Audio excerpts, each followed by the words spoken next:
Hi everyone, and welcome back to the Author Tells. We have with us Krysta Lynne White, who is the author of The Birdcage, a series coming out from the 5th of December onwards. It's a very, very interesting story, and we have 16 episodes in there. Very excited for this release. And I'm not going to talk too much. I'm going to hand it off to Krista to tell us a little bit about herself. What is it, Krista, that you do? Where are you from? Tell the audiences. Hi, Pranika. Thanks for having me. I'm really excited to talk about the Birdcage today. I'm coming to you from Canada. I grew up on a farm outside of a really small town called Bradford in southern Ontario. And I'm fortunate enough to be able to write full time. I have always been artistic. I was a figure skater when I was young. Um, Musical, but after having my children, I realized life as a skating coach wasn't going to work for me. So I developed a career in sales, which I did simultaneously with raising my children. And then, yes, now I'm fortunate enough to write full time. Wow, that's very interesting. So, what sort of pushed you into writing? What was it that made you want to become a writer? It was kind of strange, actually, because I had no inclination to be a writer when I was young. I always Really? enjoyed books. Yeah, I loved books, but never thought of writing. English was my least favorite subject in high school. Wow. Um, I I really had figure skating as an outlet to express myself. But when I became an adult, that went Mhm, away mhm. and I hadn't found really anything to replace it until one day I was at home with my newborn son. I still remember he was sleeping on top of my chest, Oh my and I God. was watching a show on TV called The View, like a social issues show.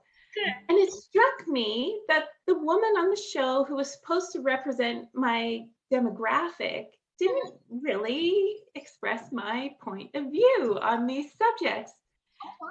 And so somewhere from Mm. somewhere deep inside of me, I developed this strange urge to want to write something down on a piece of paper and share it with the world out of Oh, nowhere. yeah, I But mean, that's really out of the blue, something that I've never heard from a writer for sure. it was totally, I didn't really know what to do with it. And despite several people encouraging me, I just couldn't see a way forward. I thought it would be some kind of political commentary or Mhm. social commentary. And I was a 20-year-old high school graduate. Who would listen to me, is what I thought. So I shelved it. I shelved writing. Uh-huh. And then 16 years later, my youngest son was about to enter school. Uh-huh. And I found myself looking at, do I really want to re enter the workforce in sales anymore? And it just wasn't in my heart to do that. So I was thinking about what to do. And I heard from like deep inside me, why don't you write a book? Oh, wow. It really, I felt like I was kind of crazy, but it really shocked me. But I listened to it and I rolled it around, and this time I considered fiction. And I was only reading like crime thrillers at that point, or Mhm. political thrillers, stuff like that. And I Correct. couldn't see something like that really satisfying me to write that.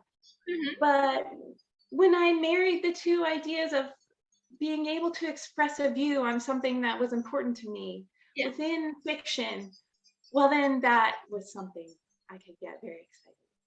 So I wrote, and 3 years later, here I am. Oh, wow. That's a very, very exciting journey from like figure skating to writing. I truly never imagined that. There's a lot of ties between the two, actually. Most people probably wouldn't think of it, but they do fall in line with each other. Yes, I think it's all about like that creativity that's stuck in you, and then you need an outlet, and then that's how it comes out. Yeah. Definitely, I see where that comes from. So, you started writing quite late. What was that like? Like, tell us a little bit about your process and where your inspiration comes from. Okay. I've heard the writer's brain kind of referred to as like a compost heap, where a whole bunch of observations just kind of layer on top of each other and then ideas bubble out. And that is totally the type of writer I am. Uh, I I'll start. Usually, an idea will start where I will hear an opinion expressed, Mhm. or I will listen to a song, watch a TV show, any kind of thing around me, and I'll realize I have a strong opinion about what I've just heard. So I try to really hone in on that and kind of look at, could this be something to write about? And if I find myself crying, that's probably the sign that yes, I'm going to write about this. Wow, okay. That's where it starts. And then, yeah, usually, I mean, if anyone ever decides to want to befriend me, I like be forewarned, you might end up in one of a part of you might end up in one of my stories. Look Oh, out, Pranika. It could happen. But just things around me that they start to build around this idea. right. Okay. Well, by this point, I'll have a rough idea of a story. I'll have a purpose, a theme for the story, and characters will start to form. Sometimes the characters will form before the purpose. It all is intertwined. There's no formula really. But at this point, then I'll really start to research. Research is a very important stage of writing for me. Definitely. Hmm. Yeah. Uh, I mean, whether it's like a profession or a psychological condition, an environment. Uh, and I don't know if many authors are like this, but I find often what I research helps tell me where the plot is going to go. Gonna go? Yes, definitely. Yeah, I agree. Yeah. Yeah. So sometimes if I know where the plot wants to go, I'll have to kind of research in reverse. Yeah. Where Mhm. if this is the end, where does Where the beginning does it need come to be? from? Yeah. Yes, but then I'll research. So then I'll be able to write an outline, and I write a Mhm. very thorough outline. I like Right. to know the structure of each chapter Right. and any kind of bits and bobs that I've thought about. What clothes they're wearing, dialogue I think is witty, a scene that I've sketched out. It'll end up in the outline, and then I'm ready to write. So I'll write, and then once I can't make it any better, I'll hand it off to my editor. Wow, that's an interesting process. Yes, usually I think a lot of authors do like to outline and plan. Definitely, that's like a first step. But including bits like the clothes and the hair, and I mean, I saw your outline for the Birdcage, and I was thoroughly impressed. I need to say, I mean, because Thank you. it was so interesting to see all of the details down on paper before you've even started sort of picturing it together. So that was quite Yeah. interesting. Yeah. To me, the little details like that, I want to remember them because to me, that's what makes the story interesting. Right. Yes. I don't want it to sound like anybody else could have written this story. It needs to be singular. So Yeah. singular things like that, that's a priority for me. So yes, I digress. Sorry. No, please, but yes, I do agree. Yes, I mean it's nice to have that unique voice as a writer, definitely. And I mean, talking about being a writer and your newest book releasing on Saga Fiction, The Birdcage, we are all very excited. So, what can you tell us about The Birdcage? What does the audience look forward to? Oh, um, it's it's tricky for me to say. One of the things I love about books is that if I write a book and 1,000 people read it, Mhm. it's almost like I've written 1,000 different books because each reader picks out something different from the book Yes. based on their experiences. So I can tell you what I hope the reader will find, but who knows? Um, my number one job as a writer, I think, is to entertain you. So I trust that this book will be entertaining. Hopefully, the characters will be engaging, layered, uh, have traits that maybe you've never seen focused on in a book. That's a hope for me. I think you'll find it fast paced. Hopefully, there'll be some twists in there that you didn't see coming. And overall, I hope once you've read it, you'll find yourself coming back to it in your mind and reflecting on what you've read. That hopefully there'll be some ideas in there that will be something you've never heard before and will give you something to chew on mentally. That was a very nice way to put it without giving too many spoilers, for sure. Yes, we do not want to tell people, give people any spoilers. You have to go read it, people. Okay, so to get into the specifics and details of the book, what genre would you classify it as? Because I mean, from your writing process, I feel like you're a very contemporary author. So what is this genre? What is this about? You like to ask the hard questions, don't you? I wish I was a writer who could write to genre because I think it would make my life a lot easier. Contemporary fiction, we're probably safe with that, Yeah, but that's yeah, definitely. probably very general. Yeah, that is very general. I don't know.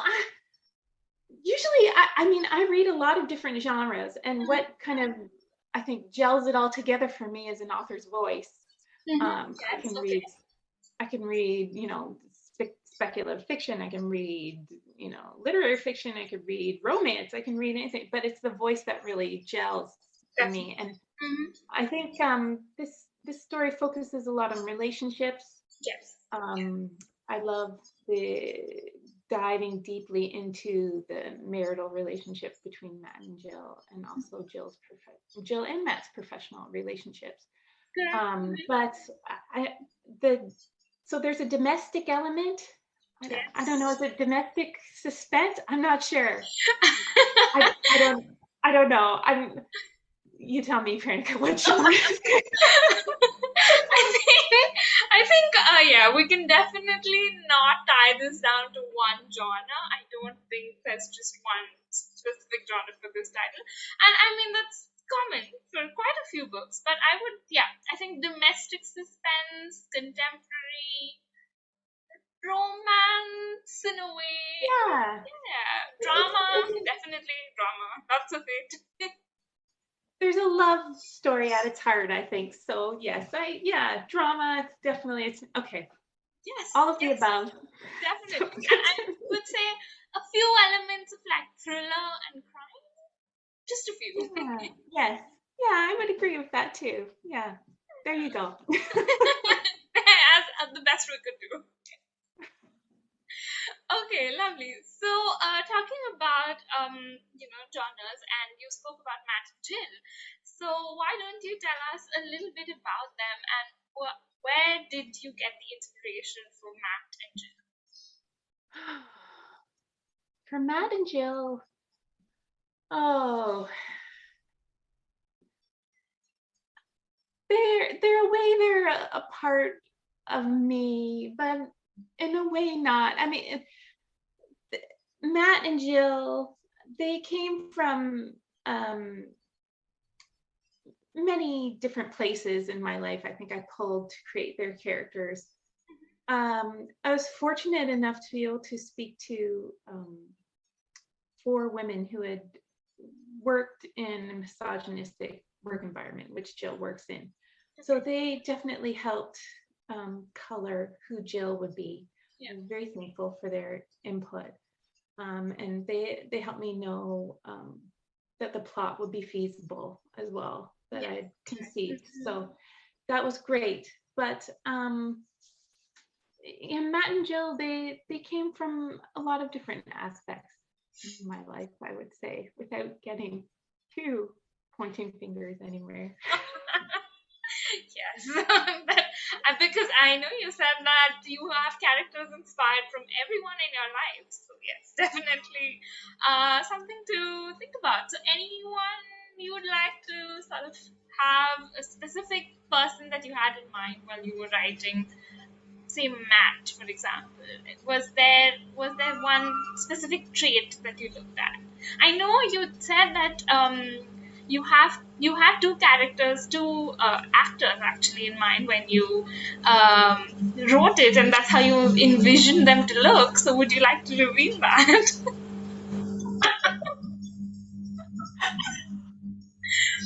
Yeah, I'm not sure about the legalities of certain things, but Pinterest is definitely my friend when I'm constructing the outline of who someone will be. And I like to kind of pick and choose little someone's hair, for example, someone's Yeah. smile, someone's eye colored, and even I do a lot of seminars that I watch while I'm writing. So sometimes some of the instructors might let well, because they're on a Zoom camera, right? They're right in your face. And you can really see all their little idiosyncrasies. So I'm kind of on the side, like jotting down. Look at how they always like glance like this, things like that. So yeah, I pull from everywhere. Oh wow, that's interesting. And I mean, let me tell you, and the audiences as well, these little details are so well sort of put together in the book. That's something the audiences are going to thoroughly enjoy, because you know, as in a regular day in day out sort of day, you don't pick those things out, but while reading it, and especially as an author, I feel like observation is key, and then when you put those in, it really sort of paints those pictures. So definitely hats off to you for doing that. Well, thank you. Yes, that's kind of, I think the writer's mandate is to be a little bit more observant than Mhm. people need to be Yeah, in their everyday life, so we can put those things and just make a story come alive like you're actually in the story it's in yourself. the story. Yeah, that's true for sure. And we have some really interesting incidents and scenarios that play out in the book as well. Would would you say any of them are inspired by real life or something that you observed or saw somewhere? I would say they are the scenarios are definitely inspired by real life. I mean, I thankfully some of the nastier things, I haven't had to go through myself, but the dynamic with Jill and her boss, that's Mhm. something I've witnessed, I would say, frequently. Um, but that's one end of the spectrum. On the other end of the spectrum, there's tons of stuff from my life in this story. The Thai restaurant that Matt and Jill go to, that's my Yeah. husband and I's favorite Thai restaurant. Oh wow. Oh. Somebody actually did manufacture tables like that. And the town that Matt and Jill live in is very much drawn from the town that my husband and I live in. We're a fair enough distance away from Toronto that a commute is uncomfortable. So I know that kind of feeling that Jill is in with her job of the prospects of what are we going to do in this area we live in. I understand why they would want to live in the area they live in. So yeah, things like that are put into the Put book. together. Yeah. Wow, that's really interesting. I did not know that tidbit about the Thai restaurant. That's nice. Yeah. Yeah, okay, that's very interesting. And I think coming to the edit process a little bit and the final product that we now have, um, I mean, we started off very, very raw. I remember having the first call with you, and then we started sort of outlining and seeing what fits in and what the structure will be like and things like that. And then we went through like almost 2 rounds of just structural edits and then copy edits and now like proofreads and things like that. So did you see, was that too much of a change for you, from when you first conceptualized the story to what we have now? Was that jarring in any way? Do you feel that maybe the characters changed too much? Ah, the characters definitely didn't change too much. Mhm. I was kind of shocked by that actually, because I had submitted a short story I had written to you. I kind of knew the disparity I wanted between Matt and Jillian's perspectives. I knew there was a lot of tension and conflict there and really potential for disaster. And I just wanted to capture that. And then when you said, I mean, could we Build it expand this up. out? Like, I'd like to see how this conflict resolves. That was a little shocking. But it was a good shock. It was a challenge because I knew I had wanted to write about the core conflict in the Birdcage at some point in my life, but I had kind of relegated it to the maybe in 10 years file. So I kind of had to speed that up. But it was great. It was a great experience. And I was really glad with how it turned out. I think the real essence of Matt and Jillian's characters were already in the story, and it was a fun experience to expand them out, kind of on demand. Like I really was surprised with what came out, like how much of them was already there. I really didn't realize that until I started. Like there was this kind of nugget of a character that I could really Sort of develop. unravel. I think that's the right way to put it. Like we had what we started off with was, I want to say, 2,000 word story of Matt and Jill essentially, It and was a how, thousand words. Yeah. yeah, exactly, and the way it unraveled while having them staying intact. Essentially, their core personalities didn't change a lot, which is, I mean, yeah, definitely something that not all authors can do for sure. Thank you. Yeah, it was really really fun to work that way. I had never conceived a story in that way before, and it was really really exciting. And I love how it turned out. I'm really really happy with how it turned out. I'm so glad. I'm so glad that you liked the process and that you actually decided to sort of unravel those threads. Sure. Yeah. Okay, I have a couple of last few questions for you. We've spoken about the characters a bit. I want to sort of pick your brains about the theme. We have so many layers and so many underlying themes about, the marriage and how relationships work and all of that, as well as like, work-life balance and how to survive and how to be a woman and survive in just a working environment, I guess. So what, there's so much space for readers to interpret these themes throughout the series as they sort of read each episode, and I'm sure they're going to love it. But what is the one thing that you can tell, like a little bit of an Easter egg for them to look forward to, and maybe something that they can take back from the story? Okay. I think a little Easter egg, maybe hint to kind of look for on a scavenger hunt kind of thing is like that. Not every person that you come across is who they seem to be. Yeah. In multiple ways in this story. Correct.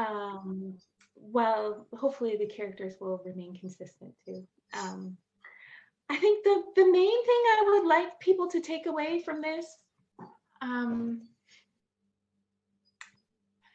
me, the most important message of the book is that love is precious. Like to be loved by someone and to love someone. There's a way that's everything. in life. So there's the Oh, romance writer in me coming out. yes, I love that. I love that. Yes, for sure. That is so cute. That's such a cute message for people to sort of take back. But yeah, I love. There's so much in just one emotion to experience, and yeah, experience it fully. I guess that's Yes. something. Yeah. Yeah.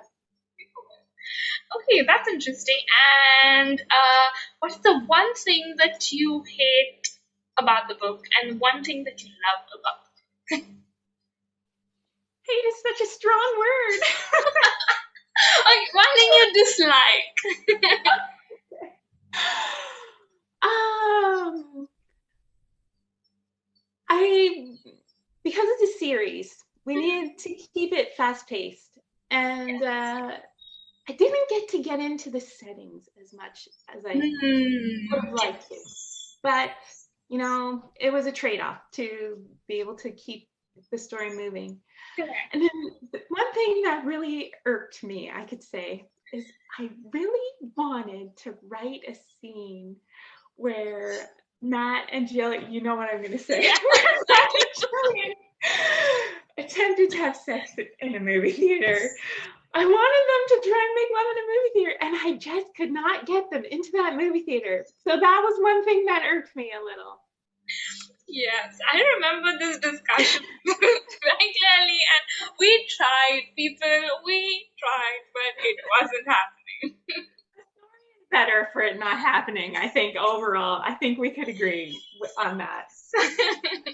The things what I love about the story, I think, the characters. I love the characters. I love Jillian. I think we could be friends. I think she'd make a great bud. I mean, Matt too. I think my husband would like Matt. I think we could have a dinner party and we'd have a great time. Oh yes, oh, definitely. I see that happening. Okay, and my last question to you is, what are you currently reading on the Saga fiction app? Ah, I am currently reading Climbing the Walls. I Oh think wow! it's an interesting story. And then I plan to read later, a little closer to Christmas, A Christmas Wish. Ah yes. I'm looking forward to reading that. Oh, okay. And how are you liking Climbing the Walls? Is it just something that you'd recommend to our audience? Yes, I would definitely. I think it kind of falls. I don't know if it's domestic. I'm not a genre expert, as you can tell. I like the domestic dynamic between the main characters and how they interact with their children and the white rose. It's interesting. Yes. Okay, lovely. Thank you so much, Krista. And you've given us some great insights into the Birdcage. I truly hope that the audiences watch this and then go ahead and read the Birdcage and enjoy it and have everything that we plan for them to sort of feel. Hopefully, they feel that. So yes, thank you so much, Krista, for doing this, and thank you everyone for tuning in and listening to us. And we'll take your leave now. Thank you. Thank you. Bye bye.